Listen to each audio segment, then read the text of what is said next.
میں نے میاں صاحب سے ریکویسٹ کی کہ میزائل بنانے کا موقع دیں، کچھ پیسے دیں، تو انہوں نے گول مول کر دیا، پیسے نہیں دیے۔ جب بے نظیر صاحبہ تھیں تو میں نے پھر ان سے ریکویسٹ کی کہ آپ ہمیں ان سے پہلے کہ آپ ہمیں میزائل بنانے کے لیے کچھ فنڈ دیں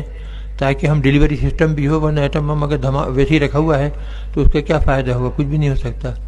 تو جب میں ان کے پاس گیا انہوں نے کہا کہ بیگ صاحب سے پوچھ لیں، اگر وہ آپ کو سپورٹ کرتے ہیں تو پیسے فوری حاضر ہیں۔ بیگ صاحب اس کے لیے تیار تھے، میں بیگ صاحب سے پہلے بات کر چکا تھا۔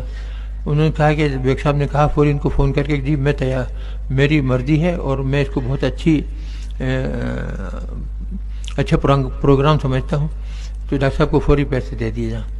تو ہم نے پھر یہ 500 کلومیٹر رینج کی میزائل بنائی، جس سے چائنا کے ساتھ کوآپریشن کی۔ ہم نے کہا کہ شروع میں کم از کم یہ تو ہو جائے گا کہ ان کے دہلی وغیرہ تک ہم مار سکتے ہیں اور ان کو ڈرا سکتے ہیں۔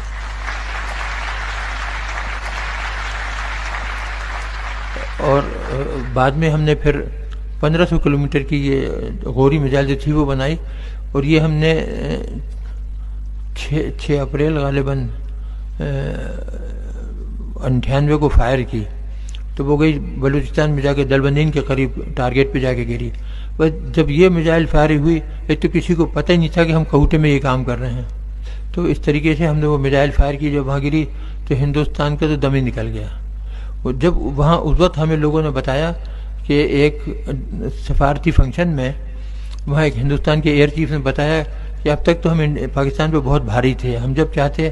ان کو حملہ کر کے تباہ کر دیتے اور ان کا جہاز اڑنے بھی نہیں پاتا اور ہم ان کو وہیں گرا دیتے، لیکن آج